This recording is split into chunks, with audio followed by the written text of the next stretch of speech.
ఇగో ఓసీల గురించి పర్యటన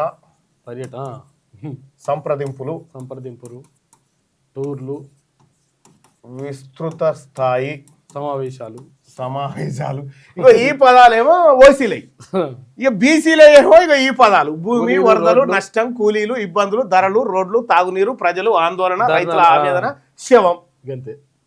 ఇక ఇంకా ఏమన్నంటే బీసీలకు సంబంధించి అన్నను చంపిన తమ్ముడు చంపిన తమ్ముడు కింద గిత్తత రాస్తాడు మద్యం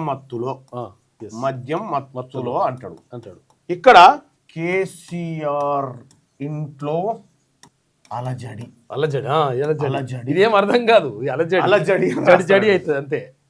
ఈ పత్రికలు అలజడి కాదు నిప్పులు చెరుక్కున్న చెల్లెళ్ళు వీళ్ళు తాగే తన్నుకుంటారు వీళ్ళు తాగే తన్నుకుంటారు వాళ్ళదేమో గట్లుంటది వీళ్ళదేమో గిట్లుంటది నిప్పులు చెరుగుతారు వీళ్ళు. ఈ పత్రికల బట్టలు ఇప్పకపోతే ఇవి ఏం చేస్తున్నాయో మనకు తెలియదు.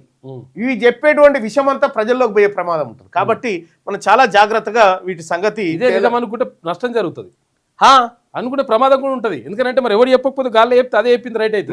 ఇంకా వీలైతే నేను ఇంకా కొంత అనాలిసిస్ చేస్తా దీని మీద ఏది అంటే సోషల్ మీడియా టూల్స్ వాడే చేస్తా ఏం చెప్తే చూద్దాం. కానీ తస్మాత్ జాగ్రత్త ప్రజలారా, పైసలు మనవి, మన పైసలు పెట్టి మనం కొంటాము, మన వార్తలు ఉండయి, వీళ్ళ వార్తలు ఉంటాయి, మళ్ళీ మన కోసం వాడేటువంటి వార్తలు ఉంటే ఇగో ఇవి బాధితులయ్యి ఇక మళ్ళా వాళ్ళు ఏకాన పైసలేదు వాళ్ళే నిర్ణయాధికారాలు సీఎం మంత్రులు పార్టీ నేతలు పెద్ద ఫోటోలు ప్రధాన హెడ్లైన్లు ఇక వాళ్ళే.